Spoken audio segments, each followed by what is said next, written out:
It's time for Getting Down to Business with Mark Mondo.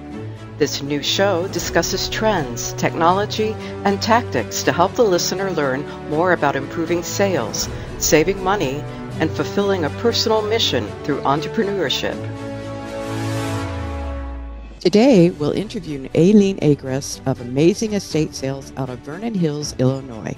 She enjoys being an estate sales entrepreneur and will share the many clever ways she brings in the money for her clients. Welcome to Getting Down to Business with Mark Mondo on WVLP 103.1 FM. I'm your host, Mark Mondo. We're on the air in Valparaiso, Indiana, and you can listen to us streaming on the website at wvlp.org or use the TuneIn app on your mobile device and look for WVLP. 103.1 FM WVLP is a local nonprofit radio station based in Valparaiso, Indiana. This show, like many others on WVLP, are made possible by the generosity of donors and underwriters. We accept donations at wvlp.org. Simply click on the support tab and make a one-time donation or sustained pledge to WVLP. All donations are tax deductible. Underwriters are made up of businesses and organizations that support the shows on WVLP.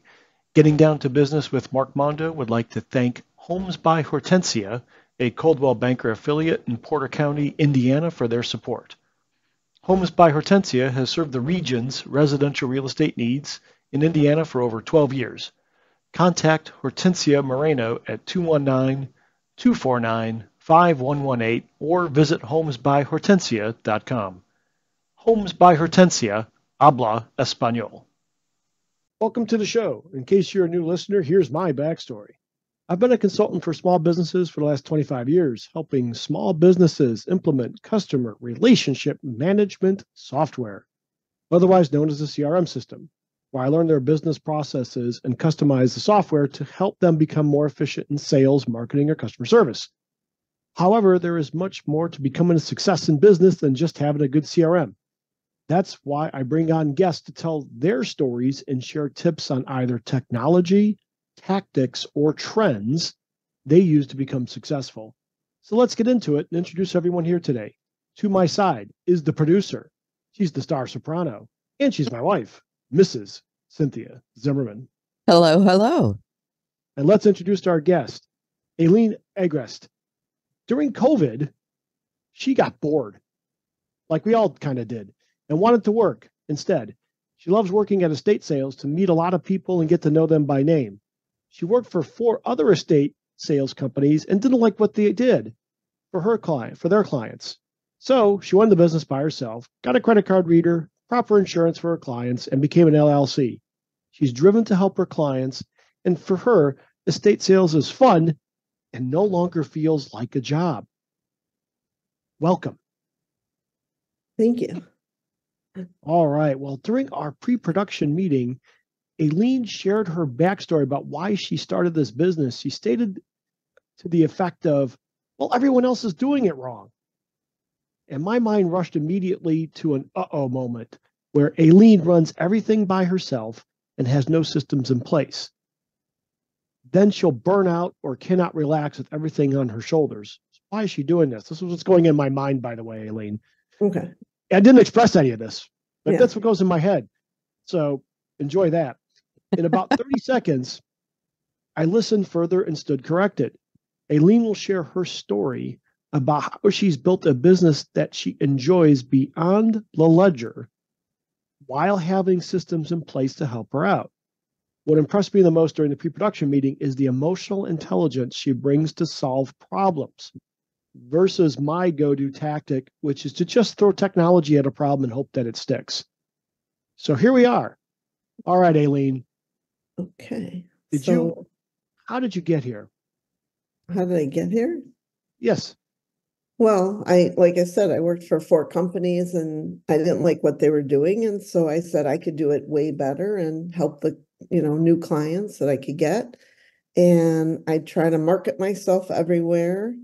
I also, try to help people that are hoarders that need to organize their items so we could sell them. So I've done that. one of the ladies I worked for how many years ago? Probably 4 or 5 years ago. Now she's working for me. The lady that I helped. Isn't that fun? It She is. asked, That yeah, she is asked fun. me That's to a help good them. result for going into your Yeah. own business. Yeah, she knew I did well, and then she wanted to help me, and she likes having extra money, and she stopped hoarding after that. I kind of helped her from not hoarding because I said they're just things, let's just sell them. And then she moved and she's in a smaller place, and now she works for me and she knows every price because she was the one who went to all these estate sales. Isn't that kind of cool? So yeah. So my thing yesterday, I was working in Wadsworth because I have a sale in a couple weeks, and I try to get in 2 weeks before because I try to sell their items on my websites like 2 weeks before the sale so I could have a jump on things and hopefully people will come and buy them for higher prices. But I don't know if I want them to know that. We Yeah, could fix that in but post, but let's yeah. talk about that from both. Let's talk about this from both the buyer and the seller's Right. So standpoint. the buyers won't be happy to hear that I try to get more money than I do I mean, I try to sell it the same at the sale, but some people have to have it earlier. So let's Well, just, they're paying for that convenience, and a yeah, lot of people that do this kind of work of buying estate sale items know that, and right, it's not like an right, unknown fact that if you want it early and right, conveniently before the sale opens, you pay a little extra. right. So I don't think there's anything Oh, wrong with that. yeah, so I have a And client, and yesterday when I was there, I was like, God, there's a lot of baseball cards here. I said, I don't want to sell them to just anybody off the street for, what they're not worth. And so I took them all and I said, I'm going to try and get you, hopefully, my goal is hundreds or thousands of dollars before the sale. So it kind of helps the sale before because I have a minimum that I do. Mhm. what is Um, that minimum? well, I do 1,500 because, I have to pay my people and I pay insurance and, I pay for leads every month. So I try to incorporate everything.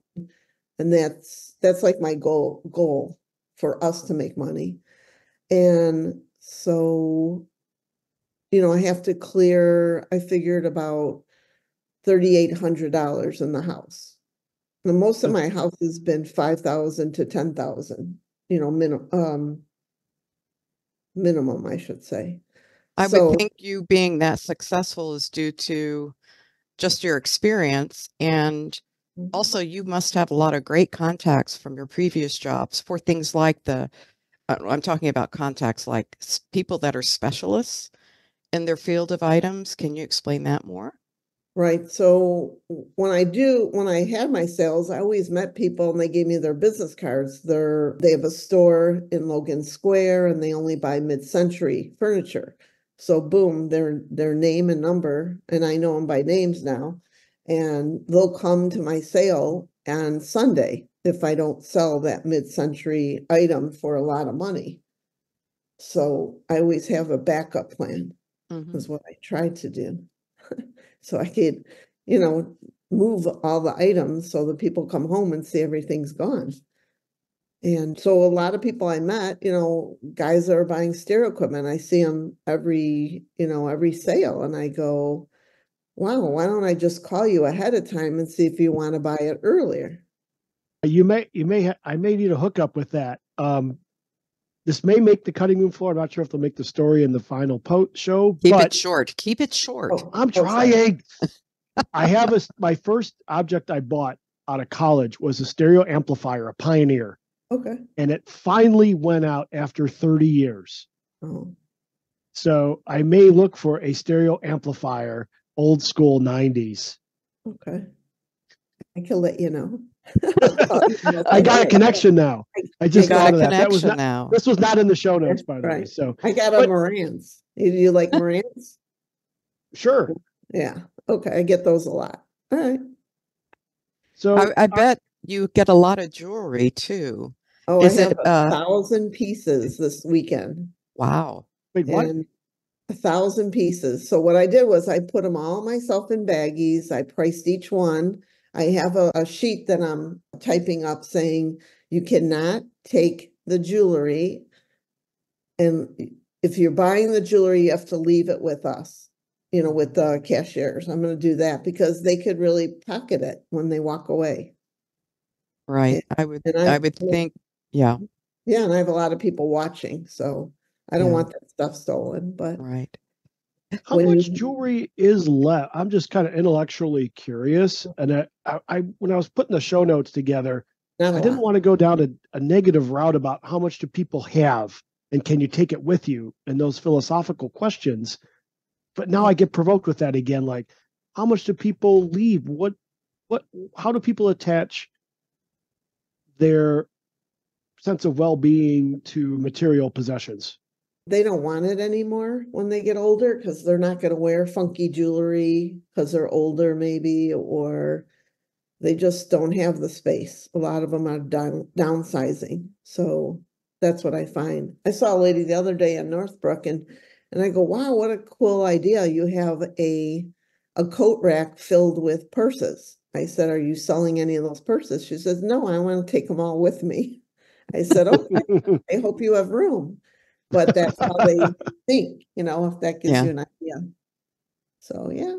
Well, let's talk about security, because you have shared some stories about, people do come there with sticky fingers, so to speak. Their main purpose is to steal items. How do you keep that from happening? So we watch them. I have my, people in the rooms that they're in, and they just watch them. I said, you don't even have to talk. You just watch, because if you bother people, they walk away. They don't like to be, they just want to shop. So I did catch a couple people and I told them they can't come back anymore because I don't want those people's business.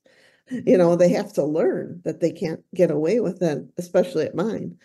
And I have a camera that I have that I'm bringing by the jewelry. But it's a good idea. And the technology is so affordable now to just drop a cam on there. And yeah, but even if I catch them, I remember their face, but I can't press charges because I don't know their name or anything. Do you know what I mean? So I'm it's like a warning, like think about before you steal. So I kind of warn them. That's what I'm going to do this weekend. Yeah. So do people try, do you think they think they're the smartest thieves in the room? Have you been able to share some awesome stories of somebody trying to do a little 5-finger discount? Yeah, I'm sitting there checking someone out and I'm watching the guy grab a watch, and he turned his back on me and he was looking on the other wall to like a painting. And I go, oh, so I stopped my sale and I said, sir, I could hold your watch for you while you're shopping. And he got embarrassed and he walked out. So I knew he was trying to steal it. So I guess I don't. That is a good way of doing it because you're not being confrontational. You're being polite. Right. But you're still, putting the limelight on them and they're like, I got to get out of here. Right. So I'm always, that's what I was impressed about you when we were having our pre-recording meeting, is that you really come to this business with a positive attitude, from working with your clients to working with your contacts to the actual sale. And not everybody has that skill, especially in sales, to look at as opportunities and positive outcomes instead of being negative all the time. So, how did you become that way, or have you always been that way? My mom always is very positive. She's still alive and she's 84 and kicking, and she's just always telling me positive things. And that's where I get it from my parents. That's if they were Debbie Downers, then I guess I'd be one, but they always helped with everything and they were always encouraging. But I wanted to tell you, I always have my table set up by the front door where they can only come in and leave. And I don't allow book bags. You know how many people come in with book bags? I do not trust those people because they're coming in to see how much they could put in. And by law, I asked my lawyer, I said, can I ask them if I could check their bag? And they said, no, unless they let you. Ooh. So you can't. One lady came in with a big purse and I said, you have to leave that in the car. She says, well, my wallet's in there. I said, can you just bring your wallet in? She says, you know what? I'm going to walk around with it and I will show you what's in the bag. So I couldn't ask her. She told me. Isn't that kind of cool? Well, that's good that you have legal counsel that can help you with this, because as a, entrepreneur, that can get very difficult right when it comes to legal issues. Yeah.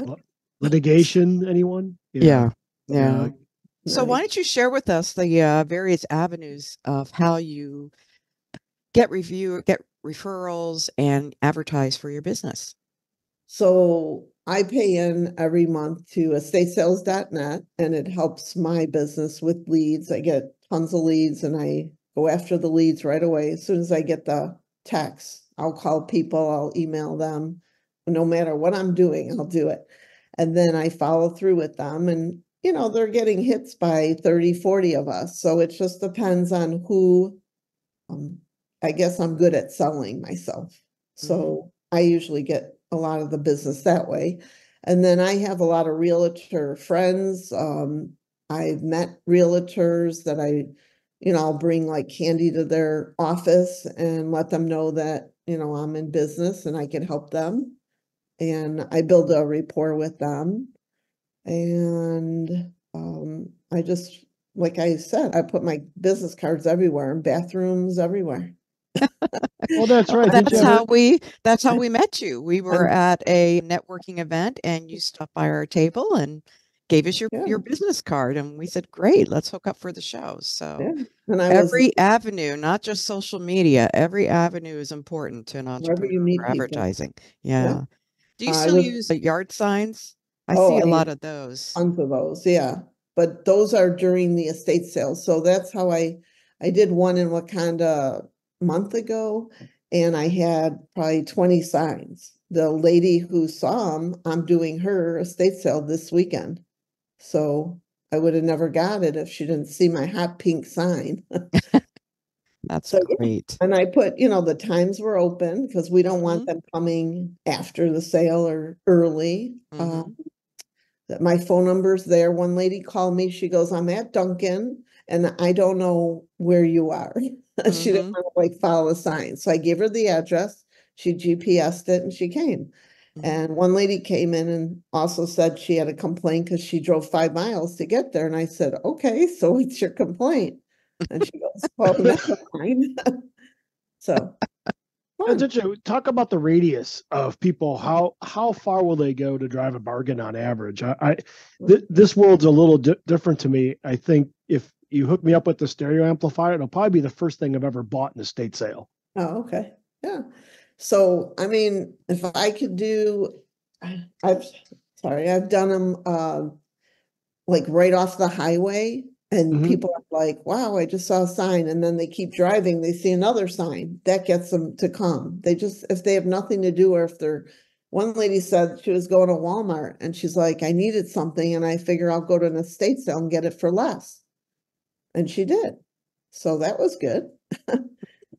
So, and there's just people who love going to estate sales. Just something to do. They'll just come and look at the house. That's what they tell me. They do. They're just here to look at the house. I said, that's okay. But if you see anything, let me know.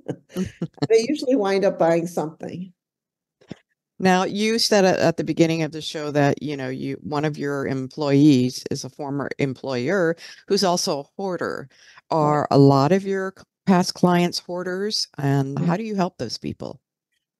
Yeah, so I had a few of them.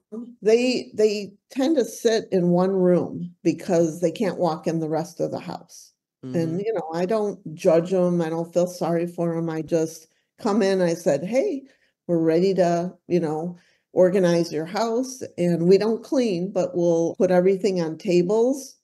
And then they leave because I don't like when they're there. We get, you can't get work done if they're talking to you. So they have to leave, and we set up everything on tables. I have black tablecloths so things pop on it. And then I make it look like a store with index cards, because it's just, I explain what that item is and how much it is. And it takes time to, price everything. And things that I don't know how much they are, I'll Google Lens them. Do you know about Google Lens? Well, tell the yeah, rest I've of heard the of Google. audience. Yeah.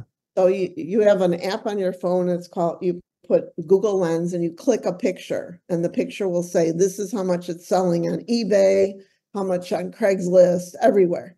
Mm-hmm. Most of my clients that are smart, they only look at eBay, what it's worth.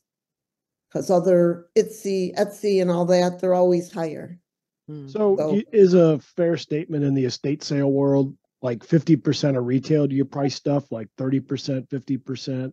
Try to do 50, some items are worth, a lot more because they spent, I had a client that spent 20,000 on her couch. So, we had to get a lot of money for that couch. Oh, yeah. I'm just thinking like those. Oh, there was something you were talking about that Cynthia and I, at least I was kind of shocked and surprised about what they'll buy at estate sales. You were talking about cleaning supplies. Yeah, they're great. Wax. Like that's like this lady. She was going to Walmart to buy her laundry soap that's cost, say, $20, the big box, I guess. And we had one there, and I was selling them for $6, or $10. I'm trying to remember, but she was so happy she got a deal. And so that's why people love coming to estate sales. They get $2 bottles of Windex. I mean, or car wax. You were sharing about how this one guy had a lot of car wax. It was $30. Yeah, I looked it up. It was $30, and they got it for, a couple dollars. And I did follow through with him. I had his phone number because he wanted more. And I found the company who sold it in Florida. And I even found the rep who's in Itasca. And I still talk to her today. And she sells the bottles for less than, I think, the company. So I let this guy know. He said his car's never been so shiny in his life. So guys in their cars, Cynthia. Guys in their cars, Cynthia. Oh, yes, my husband loves to wax his car. Yeah, that's good. So, it could be worse. Hey, it could be worse. I wax my car. Yeah, that's fine. Yeah. Now, oh shoot, there was a really good question. Oh yes, we were talking about alcohol at one point. Yeah. How do you handle people that have quite the full bar? So they don't want to take it with them. Some are open, some are, older, some they stop drinking, they're older people and they're moving and they didn't want any, of those bottles broken. So I said, leave them here. I will give, for every $100 somebody spends, they will get a free bottle of booze.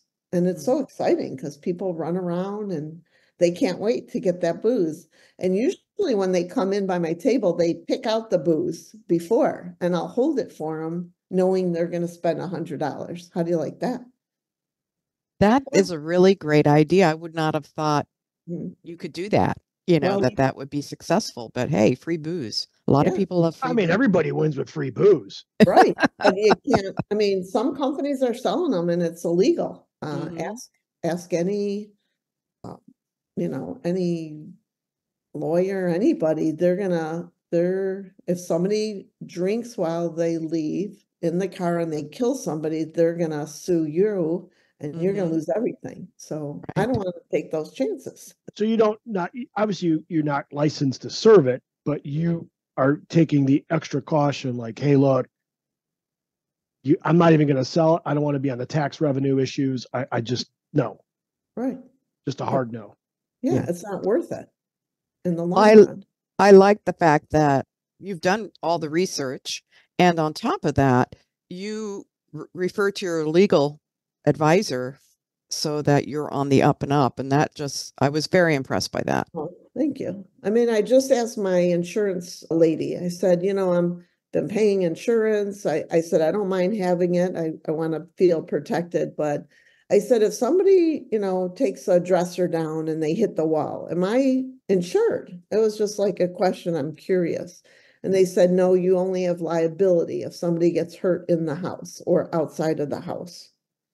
So that's what I have insurance for. And then I bet. Because, go ahead. But I make sure we either I have 3 moving companies. If the people can't carry them, they're heavy items. We don't want their wall smashed up if they're selling their house. I mean, that would make me look bad.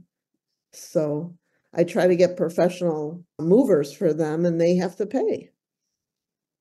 So there could be a bargain on that oak dresser with lead feet on it or something, whatever makes it really heavy. Yeah. But yeah, instead of the end user trying to carry it themselves, you just say, look, you ain't touching this. Yeah, you may save money on the dresser itself, but you got to get the pros to bring it down. Right. Yeah. Okay. Oh, here's the other thing. They like to take things off the way. Before you could take anything that's heavy or breakable, you have to go and pay. So they pay and okay, so they have to pay before they take the item because sometimes they'll drop it in the garage and then they break it. And I even told a lady, I said, after she paid, I said, if I were you, I would go and I have a box that has tissue and bubble wrap and bags. I even told her, I said, just wrap it up because it looks like it's going to fall out of your hand. It was a beautiful vase. And sure enough, she dropped it. Nope. I warned her. And that was after she paid for it? Yeah. Always. Oh, ouch. And I even saw it coming, Yeah. Now, how do you confirm with the people that are buying items? Do they get a receipt or do you have a receipt so that somebody walking out of the door isn't stealing, basically, that it's confirmed you paid for this, you can leave with the item? How do you work that? I'm right by the door.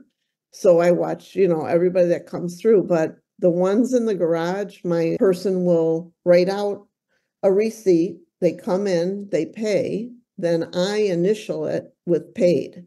Because before I used to write paid and then I had walkie-talkies and I said, hey, they never paid for that item in the garage, so don't let them take it. And that's how we caught people. They were writing in with their pen, paid on the receipt. How do you like that? Yeah. So now I do my initials and they wouldn't know my initials until they bought something. Mm-hmm. So that's how I changed it up a little, but. I appreciate the low-tech security, yet clever. Oh, it is. Yeah. Now you really have to be on your toes because like you've shared with us in our pre-recording meeting, you want to get the best amount of money for your client as possible. And you're an honest person. And that you enjoy what you do and, you're there to make sales. Now, if somebody, as you're getting ready for an estate sale and you find something, say in a shoe, like a diamond ring or cash, what do you do with that? Oh, we found them. We found a lot of jewelry and I called the client right away because I was afraid to sell it and if they didn't want me selling it. So I didn't need them pissed off if they find out I sold all their jewelry. Well, the girl came and she said that was my mother's jewelry we couldn't find for years. And we found it. And, I felt really good that I gave it to her. Right. It's not about the money. It's about their memories with their family. Right. Right. So I always feel good when I leave a house. I always want to feel good that I did as best I could. And we do find a lot of the older people's names on items. And, you never know if people are stealing a name and then they try to do an account while they're deceased. You never know. So we take all those papers and we put them in a bathroom for them.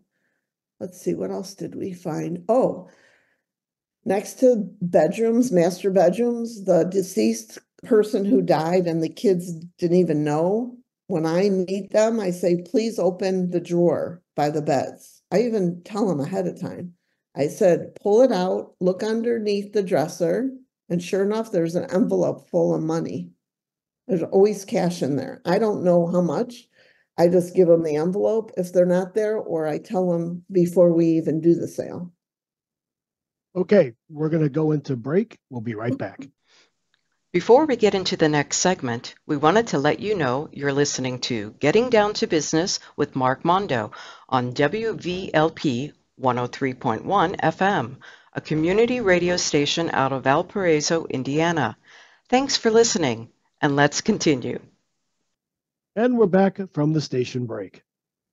Now let's get into the nitty-gritty. Being a business owner, an entrepreneur, you do the fun part, which is you sell items and give your clients cash for those items.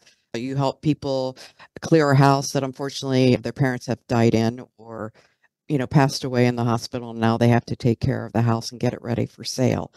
How do you set up like a business plan for your business when it comes to hiring and paying employees? So I have all my employees checked out, make sure, they aren't, thieves. We don't want that. Mm-hmm. So do you use a background service? Yes. Background checking? Okay. Yeah. I have a company that I use, and people will come up to me and ask me for jobs, and I always give them a chance. And if they have sales and they're not pushy, when people are there or bother them, then I keep letting them work.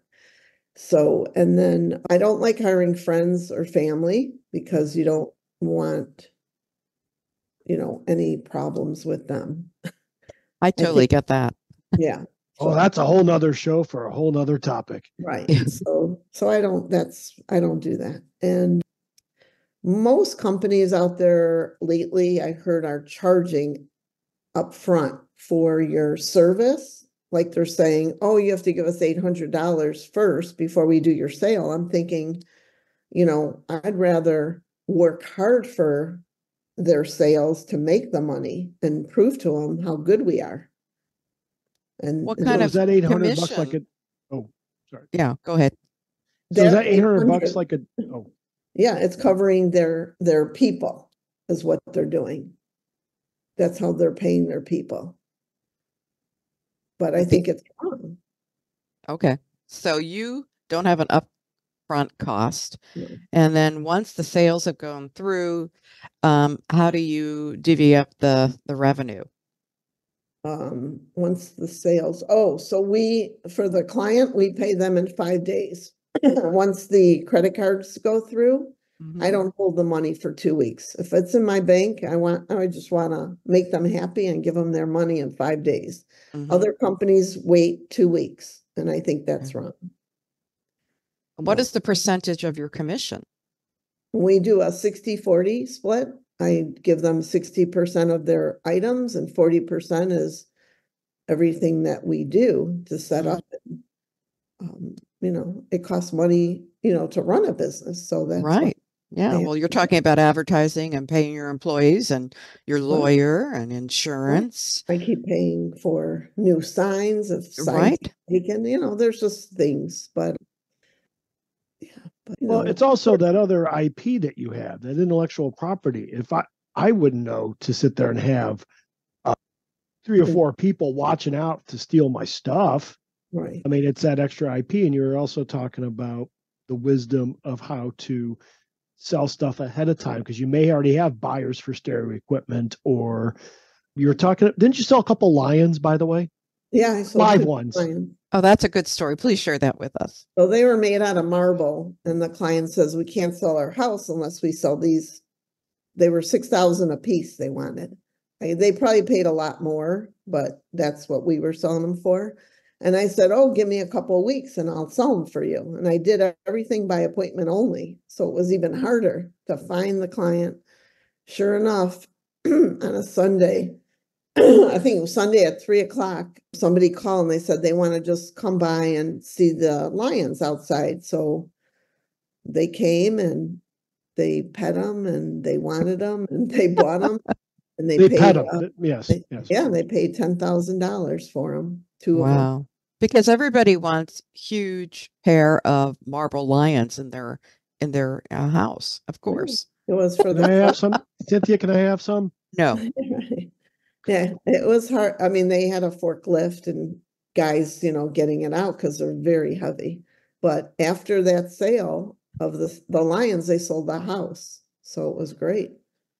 Wonderful. That reminds me. Oh, no, I don't think so, honey. That reminds me, I know, because I'm a musician and my family and friends have pianos, and I worked in the performing arts, like university department at one of my jobs. And it was very hard to sell used pianos that people, would be willing to pay the movers to pick it up and things like that. What's your story with pianos and instruments? So sometimes you could donate them to a church or a school. Lately, we've been trying to get them donated to schools for the kids to learn in music class. So they're not going to pay, and at least the people are happy to get it out of there. So I did have a house in Wilmette that we had at the end of the sale. One of the guys that owns a store in Chicago, he came and picked up a lot of the furniture that didn't sell because they were big, heavy wall units, and he thought he could sell it in his store. And I said, by the way, do you mind bringing up the piano from the basement to the living room? And he put a couple straps on with his guys, and they came up, and he didn't charge me. I was just asking him. And then the client, who owned the house, said the people that were buying the house loved it in the living room. How do you like that? That's lucky. Wow. Yeah. That's So wonderful. we got lucky. So that was good, Yeah, So, yeah. But we try to sell them. We had an organ last time. They're just harder to sell. So right. I have 3 moving companies that they could call, and it depends where it goes. If it goes in their main room or they have to do stairs, then it costs more money. Right. So they could do that homework. Did you ever sell the organ? No. I tried. I even called churches. I called schools. Nobody wants it. It's kind of obsolete, Yeah, those small organs are. And actually a lot of the used upright pianos or even some baby grands that, especially if they haven't been taken care of and regularly tuned, are really not worth getting fixed and sold. And this came from my own personal experience, and a piano tuner who refurbishes pianos says sometimes they're beyond repair. And especially, he says, I hate to say it, but it's best just to get rid of them and have them, go to a junk seller or a junkyard, because there's so many of those coming into the market now that I have a lot of friends who say, do you want a piano? Do you want a piano? But I sold a pool table. And that's the hardest thing, is pool tables. Really? Huh, I find that surprising. People want them, but you have to take them apart. You have to find, I have a couple pool guys that, know how to do that. So I did sell one in Wilmette, and then in 2 weeks, I have a pool table that he already took it apart. So all I show is the picture of it. So it might be easier for someone to throw it in their car. So I'm hoping to sell that. Yeah. You are the kind of person that has a guy for everything, it sounds like. Which is great. It's just like, makes my life easier. Yeah. So do you do business in Lake and Cook County or any other counties, or just Lake and Cook County mainly? Lake and Cook counties. Yeah. Lake and Cook counties. Well, that keeps you busy. Oh, yeah. Do you see a trend in, the population trend since, the greatest generation is, on the way out, unfortunately, chronologically, the baby boomers aren't getting any younger. What do you see in that? I've been reading about the macroeconomic trend of the greatest transfer of wealth from the baby boomer population to Gen X, little baby X, and maybe, whatever's next after that, millennials or whatever they're called. But what do you see in that kind of trend of stuff moving around? Well, the older parents that passed away, or they're going into a home, 55 and older, we get a lot, but they're like in their 80s. So the kids don't want anything. They, they'll pick and choose, but they don't really want that older stuff. So I still have people that come on Fridays that they buy and resell on eBay. And, those are the people I want, because those are a lot of the older items that other people in the world, collect. I mean, I had a guy, he goes, "Do you have marbles?" And I said, "Wow, I haven't seen marbles in a while, but I'll let you know." So I put them down and I'll call him when I have marbles. So I got a whole jar of marbles. I called him and he came, he bought them for $10. And I said, "Why do you want them?" He says, "I have thousands of them in a storage unit." I said, "Well, there must be a reason." And he said, when he was a kid, his brothers and sisters wouldn't let him play with them, and he couldn't play with them, so he wants them now as an adult. Oh, that's cute. Marbles are actually beautiful. Yeah, but you would never know there would be somebody who would pay you $10 for a jar of them and store them. Right. I'm just saying. What do you see with, on my side of the fence would be more like comic book collectibles, Star Wars collectibles. One of the gag gifts my mom got, I think at an estate sale, was a Star Trek board game. Oh, cool. From like 1979. Yeah, those are worth money. I mean, those you could get a lot of money for it. They're all over eBay. Like I said, I sold the 4 glasses to one of the Star Wars characters, the big guy. I forgot his name. The big hairy guy? Yeah. But yeah, he came to my sale and he bought them. I think I sold it for $25 for 4 glasses. So was the actual actor who played, is it Chewbacca? I don't know if I don't really watch Star Wars, so I didn't know, but everybody was taking his picture. That's great. So the actor is basically buying promotional items of his character. Yeah, he probably thought it was kind of cool. That is Peter Mayhew was the Chewbacca guy, or David Prowse was Darth Vader. But I think, but Prowse is a British guy, so it might have been maybe Mayhew. He's really tall. That's all. Yeah. Probably Peter Mayhew. Yes, you're welcome. Yeah. That's all I remember. But that was fun. He was with his mom and he was having a day shopping. So yeah, you meet all kinds. And, the big thing is the furs, when nobody would wear them. So I got to sell them, and I have 2 to 3 people that buy the furs, and they, one lady takes them apart, makes things with it, and the other guy, he resells them. So I'm just glad to get them out of the house. So people are happy that they got some money for them. So what is the hardest item for you to sell? Hardest, probably hardest. Let's see. Look at that. She sells everything. I know. That's why it's hard to. I sell patio furniture now. What about cars? Cars, that's not hard. That's easy. Those I sell. And I feel like, for what they're selling it for, I don't take the 40%. I'll take 10% for my time to find, the people to buy it. I feel that's that might be a good place for people to get cars, because I'm reading like a CNBC or some other mainstream business press that car prices, even during COVID, they went crazy with the supply chain things, but they really haven't gone down yet. Of course, my Passat did. It was like I could have made a profit on my used Passat during COVID, and now it's gone down a little bit back to earth, but it's still up there. I'm quite surprised. It's always good to sell when it's worth something. Just like the Beanie Babies. I mean, I sold one Beanie Baby for it was $5,000. Are you many moons ago? I bought a black leather couch from it when my kids were little. I bought it. My mother bought it for $5, and I sold it for like $5,000 on eBay. I paid a guy to 10% for it, to do it for me, because I wasn't gonna sit on eBay. That's when they were really popular.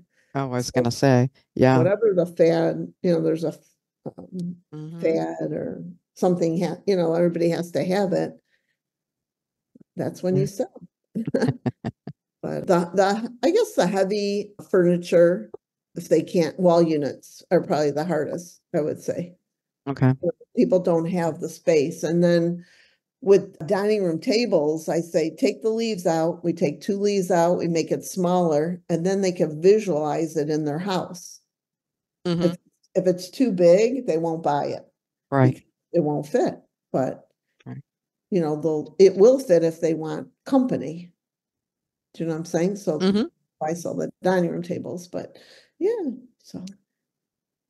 And I feel that the cultural shift in entertaining too. It's much more casual than it was when we were growing up. So a lot of people don't want those fancy dining room sets. Right. So Yeah. yeah, What I would see about, what the oh, you challenge. provoked me a good memory. So I remember as a kid, my mom and dad had their wedding gift was fine china. And I knew it was a big deal as a kid. If we're having dinner and the china's out, it was not going in the dishwasher. It was the fine china when, and like for family parties. Is that stuff still being sold or consumed or? Yes, I sell them to dealers that buy and resell them. Nobody really wants them in their house because it's too much work. Where they have the gold plated, you can't put in the dishwasher. So yeah. Unless you have staff. Of course, if you have staff who can clean it for you, no problem. Yes. So you say that people don't really pay by cash anymore.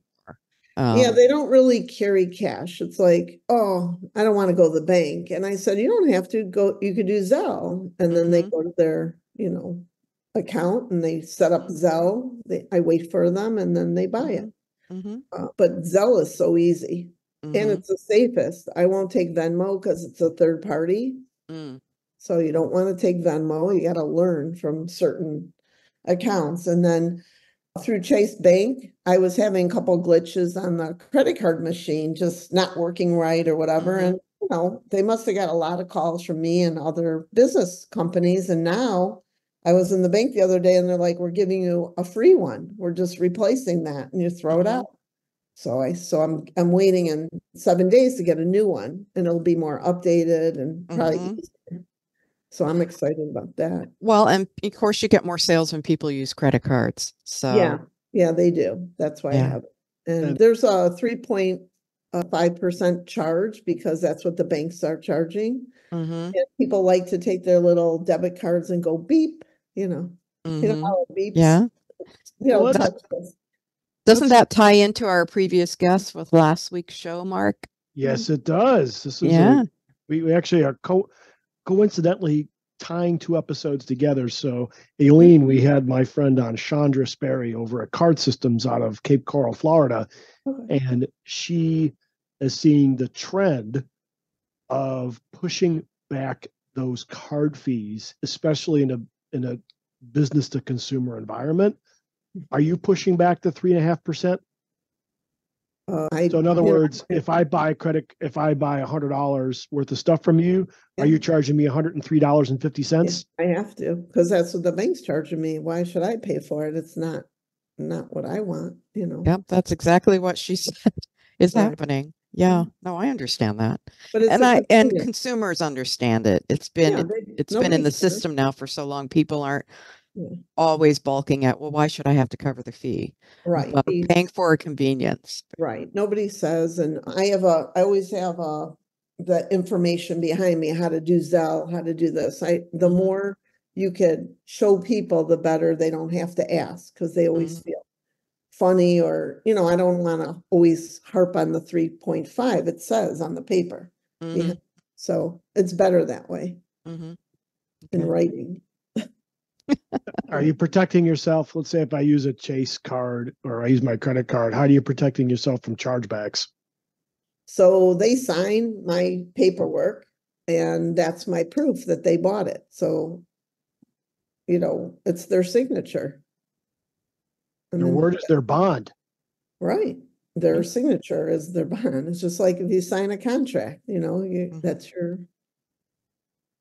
Well, we're always trying to see if people are trying to dodge the system, like you were talking about your friend, not your friend, but somebody you fired because they tried to put that watch in their pocket. You got to watch out. That was one of the things we were talking about last week.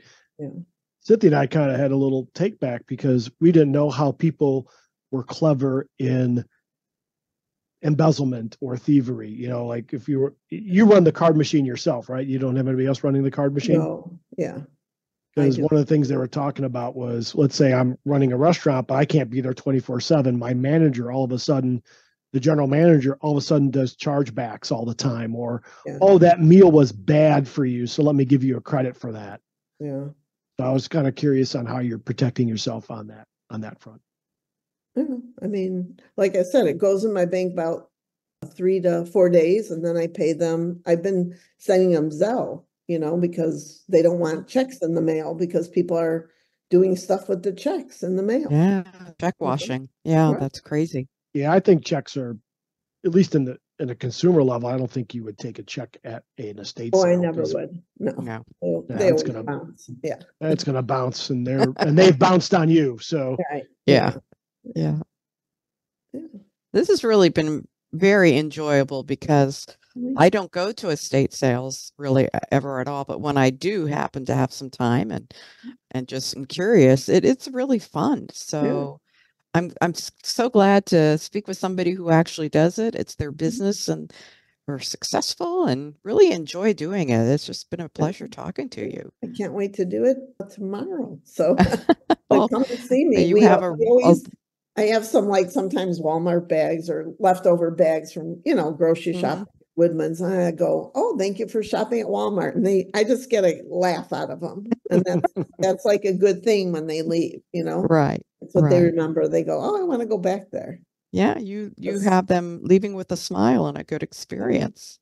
That's wonderful. Well, we're reaching the end of the hour. I'd like to thank my husband, Robert. Why am I calling you Robert? Oh, that's your middle name. It is my middle name. Anyway, my husband, period, for keeping us on the level instead of me making sure we're on time today. So we switch roles there. And I'd like to thank our guest, Allyne, for just giving us a window into the world of estate sales. Again, she is the owner and runs Amazing Estate Sales. And we're just thrilled that you were able to come on our show and give all your wonderful wisdom. Thank you.